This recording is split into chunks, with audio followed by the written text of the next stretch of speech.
Welcome to today's edition of Route 664, The Road to Human Kindness. This is about endowing America, making the world a better place.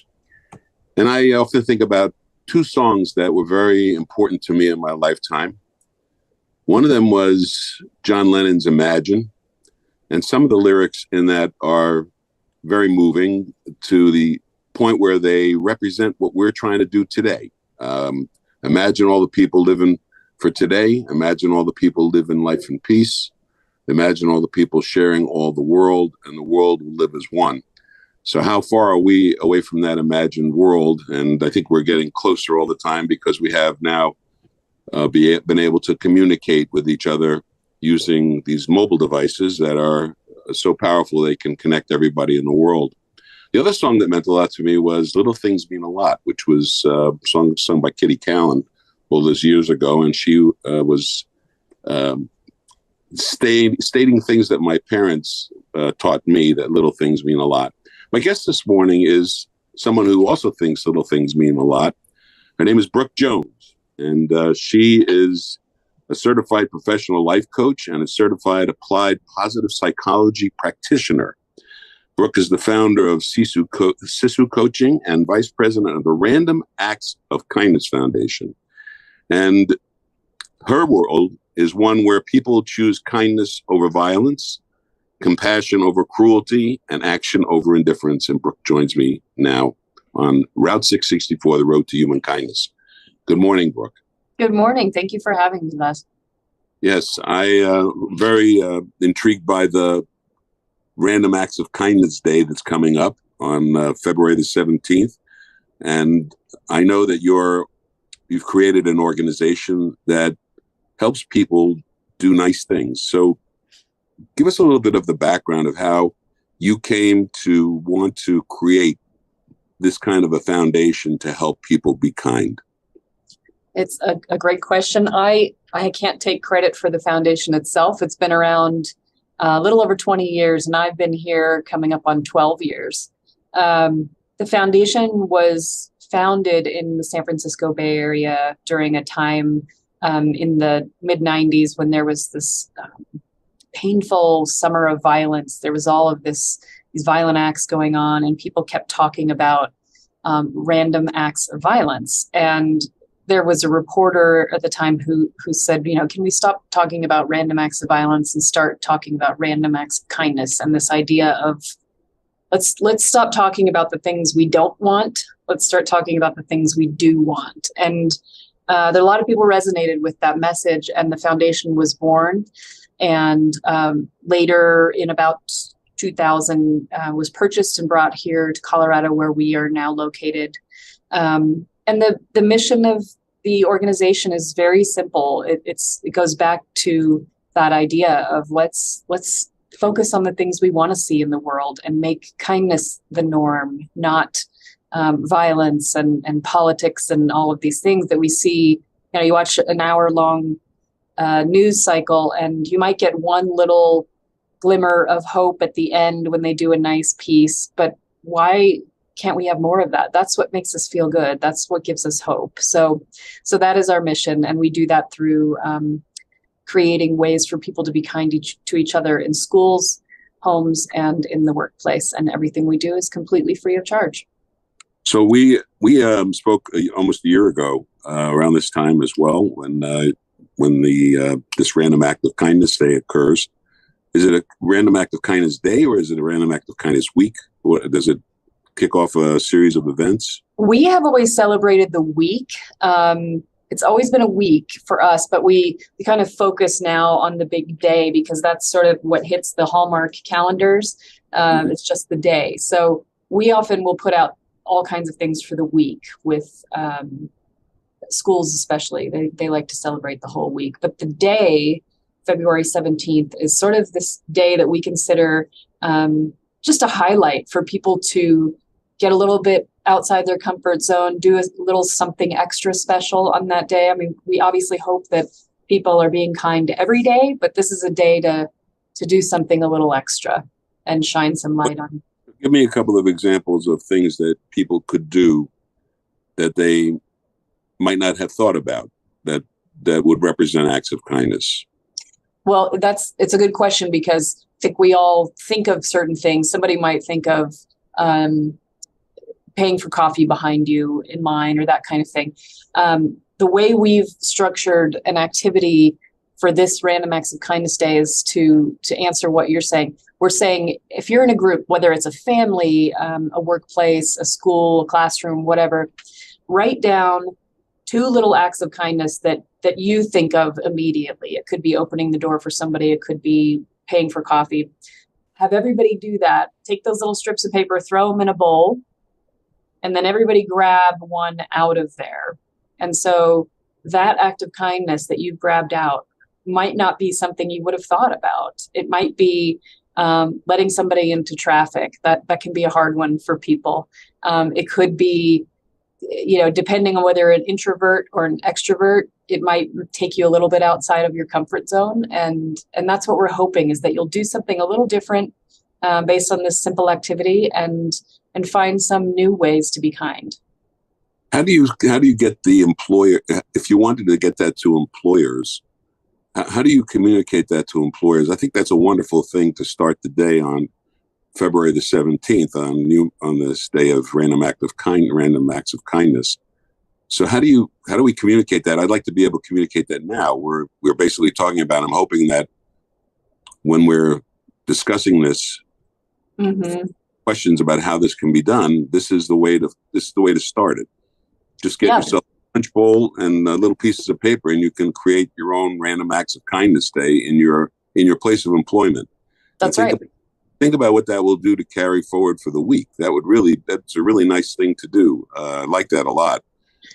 Yeah, so, and the hope is that they would do it, as you say, if maybe it's your Monday morning staff meeting, and instead of starting with just here's what the agenda is today, we're going to start with this activity. And it takes 2 minutes, right? You write these things down, you throw it in a bowl, everybody pulls one out, and then on your next Monday meeting, you report back. How did it go? Did you do the act of kindness? How did it feel? And there's other things we have on the website. There's instructions at randomactsofkindness.org about how to do this and how to do other activities. There's all kinds of ways to incorporate very small moments like this at the workplace or at school. There's one that we love to do, and people love to take photos and send them to us, a gratitude wall where you just get some Sharpie pens and a bunch of colored Post-it notes, and you write down something you're grateful for about work or somebody you work with, or the janitorial staff, whatever it is. And you put all these on the wall, and it's a really beautiful visual display of love and kindness and gratitude. And to build relationships with others, because I don't think we touch each other anymore. It was interesting because in the song that I was alluding to earlier, the lyrics are "Blow me a kiss from across the room, touch my hair as you pass my chair." Some of these things you can't do in a workplace. Sure, yeah. but give me your hand as you're crossing the street. All little things do mean a lot, and Random Acts of Kindness. So, and that's philanthropy as well. Philanthropy does not only entail giving major gifts or giving a lot of money or giving money. Doesn't have to be money. Philanthropy is love of humankind, and certainly doing random acts of kindness for others is a way of expressing that. And also, I know it makes you feel good, right? That's right. There is science on physiologically what happens in our body when we are kind to others, when others are kind to us, that we have this rush of dopamine and serotonin and oxytocin and lowering our cortisol, which is our stress hormone. All of these things happen when we do these things. And I would say, one thing that when you mentioned you can't really do the touching in the workplace, there was a recent study, interestingly, in terms of doctors and nurses and those that work with patients, that touch itself is very, very healing. When your doctor sits next to you and just touches your arm or touches your shoulder and says, so here's what we're going to do next, right? We're going to go for an x-ray, or we're going to, whatever it is. That touch is so meaningful. It's a really deep connection with this person that you are essentially entrusting your life to.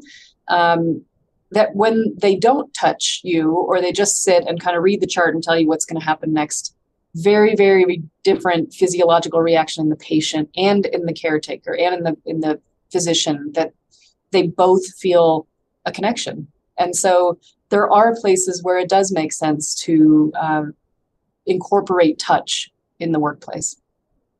Okay, so let's just play devil's advocate here. How do we get an ambassador or ambassadors in the community to spread the word on February the 17th, which is Friday, and that's the beginning of, obviously, the weekend. Spread the word. If you want to improve things in the place that you work, make people feel better about themselves and about each other, bring it up. Say to your boss, why don't we have this Human Kindness Day? And let's just get a punch bowl. Let's get little pieces of paper and write down what we think are human acts of kindness, random acts of kindness, and let's throw them in the bowl. And then let's all pick one and see how that goes for the weekend, and then report back on Monday. I think that's a really nice, wonderful way to have mid-February become a human kindness expedition. That's right. Yeah. So on the road to human kindness, random acts of kindness are very important. Absolutely. And I think, as you do these little acts of kindness, whether it is a group activity at work or something else, you find that you want to do more. And that's the part that I get excited about, is that Random Acts of Kindness Day can often be a launching point for, we need to do more of this in our workplace or in our school. And so we did it once and it felt great and everybody loved it. And why aren't we doing this every week? So we get a lot of feedback about that. I would imagine and imagine is what we were talking about earlier. Yeah. Yeah.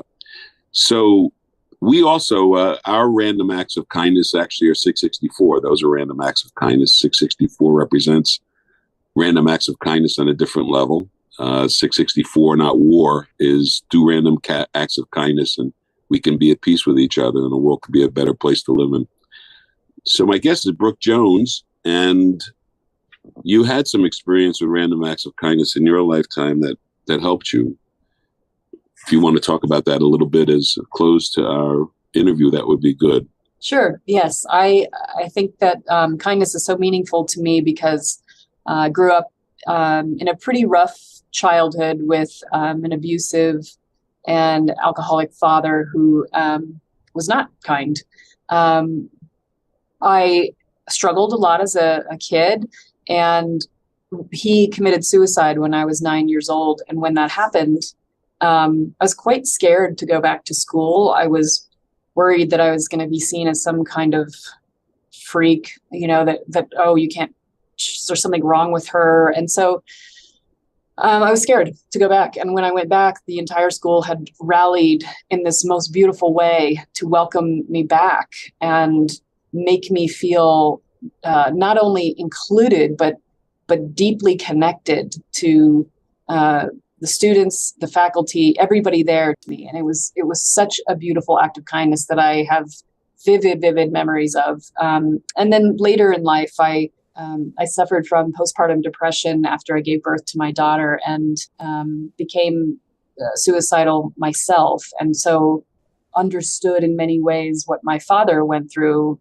mentally, and realized that I needed help. And I mean, people just swooped in to help. There was no hesitation. And again, I felt sort of broken and like I couldn't be helped, or why help me? I'm not worth it. That kind of feeling. And it really changed my view of myself and of other people who some were close family and others were almost strangers who wanted to help. And I think what became very clear to me in all of that was that given the opportunity to connect and care for each other, we want to do that. And that idea, when we say to each other, if somebody's in a crisis or something bad has happened to them, we say, how can I help? And it sometimes feels empty, but the reality is that if we give them an opportunity to help, that's exactly what they want to do. if you tell me what I can do, because I don't know, they feel so connected to you. And that's something I tell people a lot, is ask for help, because not only do you need it, but those that are helping want to be there for you. So create that connection. And it's innate. It's in us. Exactly. In all animals, actually. I was watching The Secret Lives of Pets, and the theme in there, one of the themes was how animals help other animals when they see they're in distress, or an animal, a dog in particular. The reason that dogs are so helpful with regard to caring for people is they have a sense that if you're limping, they'll limp. They know how to be empathetic, and we need to be more empathetic in the world today and reach out to one another. So we're going to talk about random acts of kindness at our upcoming meeting of the Chamber of Commerce on Friday, this coming Friday. And we're going to do what we just suggested. We're going to have a bowl and let people write 2 random acts of kindness, and then we're going to switch them around, and we're going to see what people have to say about that in a couple. Good. Yeah. Thank you, Brooke Jones, for joining us today on Route 664, the Road to Human Kindness. We really appreciate very much what you're doing and what the foundation does, and keep up the good work. Thank you. And my pleasure. And I would love to hear how it goes. Keep me posted. We will. Thank you. Thank you again.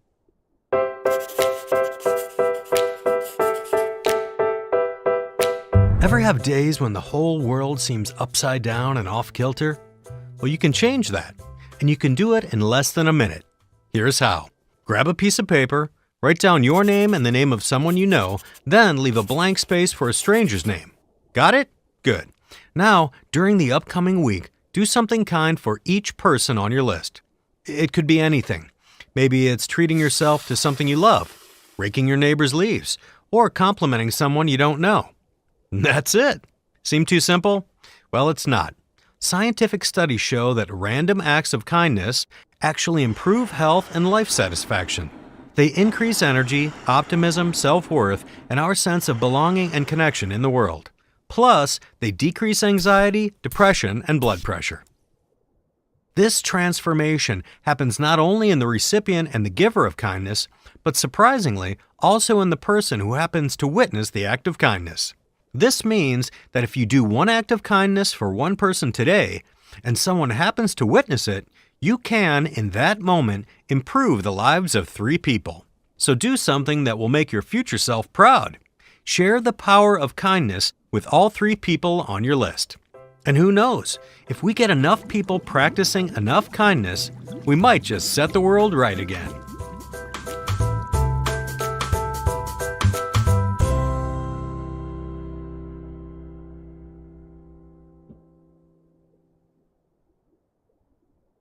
So if you'd like to participate in the Chamber's Random Acts of Kindness contest, we're going to have a meeting this Friday at Moe's at 8:30 in the morning. You're welcome to join us at the Aventura Sunny Isles Beach Chamber of Commerce meeting at Moe's Deli, which is on 187th Street in Aventura.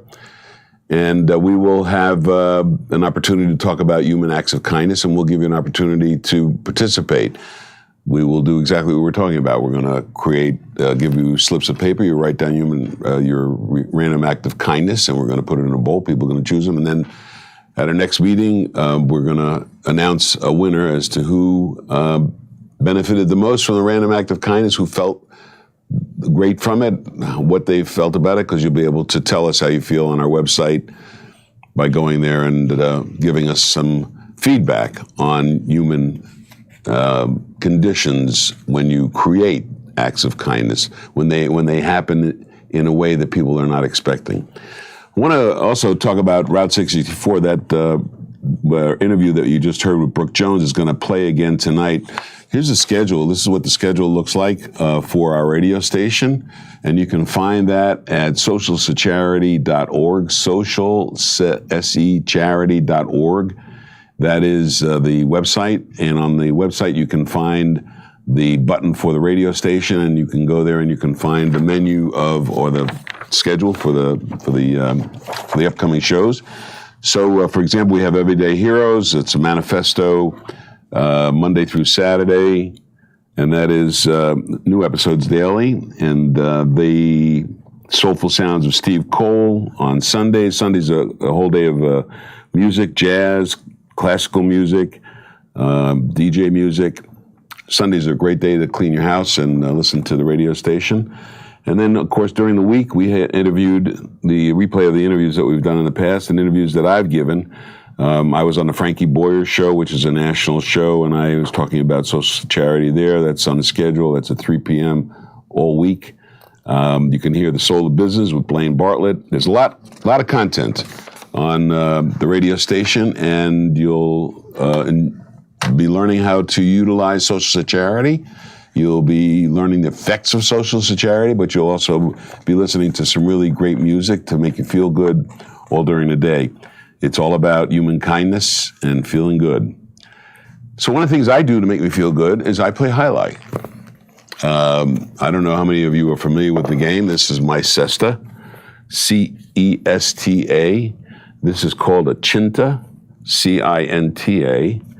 And if you've ever watched the game of alai, you may have wondered how the cesta goes on and how it stays on the hand of the player.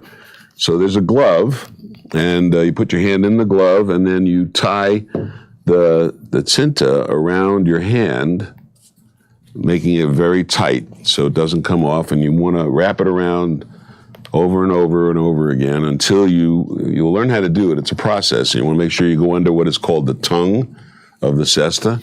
And then once it's on your arm, the idea then is to catch the ball, catch the pelota in the cesta. And the pelota is made from different things. The ones that they play at the frontons that most people have visited, those balls are made out of rubber, and then it's wrapped in goat skin, and they're very hard. They have a lot of bounce, and they travel very quickly from the cesta. They speeds over 150 miles an hour in this game. We play with a rubber ball. It's a hard rubber ball. It's not quite as impact, and if it were to hit you, you wouldn't be as badly hurt, but it still hurts a lot. So it's a little safer than playing with the pelota. The pelota is a pretty significant ball. When you get hit with it, you can feel the impact, and it's a little bit dangerous in that regard. That's why we wear helmets. We play with a rubber ball. We don't require the helmets with a rubber ball, but you need to find a way to get involved in this game. If you're a youngster and want to learn how to play the game of alai, there is a school that is available in North Miami where I play. It's on 150th Street and between Northeast 18th Avenue and 19th Avenue. Most people don't know it is there. Looks like a warehouse district, but there's a small fronton there. And we play there. I play there every Wednesday and Saturday, but it's open every day of the week, and you can find out more information about that by getting in touch with Miami Amateur Alai. One of the things we're trying to do is to get the game to become more popular. Pickleball came out of nowhere. It's a great game. A lot of people playing it. We think alai has the same kind of potential. It's a little more difficult game because it is a throwing game. It's a catching and throwing game, and you're throwing with a cesta that's shaped, and most people don't think about how this ball would be coming out. In fact, they used to have a contest at Miami Alai to get people to come on the court, put on a cesta, and try and throw the ball to hit the front wall. And because of the shape of the cesta, you really have to understand how that works. But it's a fascinating game and great exercise, and the skills, you need to know how to catch, and need to know how to throw, and throw backhand, throw forehand. It's a great game. We're going to try to get that into Aventura and maybe even in Sunny Isles Beach. We want to build, want them to consider building a fronton for the people that live there, and maybe by that route we'll be able to save the game and recreate more interest in it. There are very few famous alai players. Joey was one of the most famous. Joey and I related in a way. Goes back a long time. And I've been playing this game for 60 years. I still play twice a week, and I think it keeps me in great shape. And I recommend it to you out there if you are interested in learning a new sport. So I wanted to talk, one of the things I wanted to talk about today, where we've been working very hard on our corporate entity, our board. We're trying to build our board out. We want to make more people involved. We want to get more people involved in what we're doing. We think that endowing America is the most important thing that can be done right now. And I think it's a way for us to cure a lot of the problems that we have in the country. So what we talk about is that 664 is social security, and social security is income for you and benefits for all, where you can create an endowment for yourself so that you can supplement your retirement. There's a lot of talk today about Social Security and whether it's going to be around, and the political craziness about Social Security, and it's just a part of retirement because it doesn't fulfill the needs of most people's retirement in full. It never was intended to do that.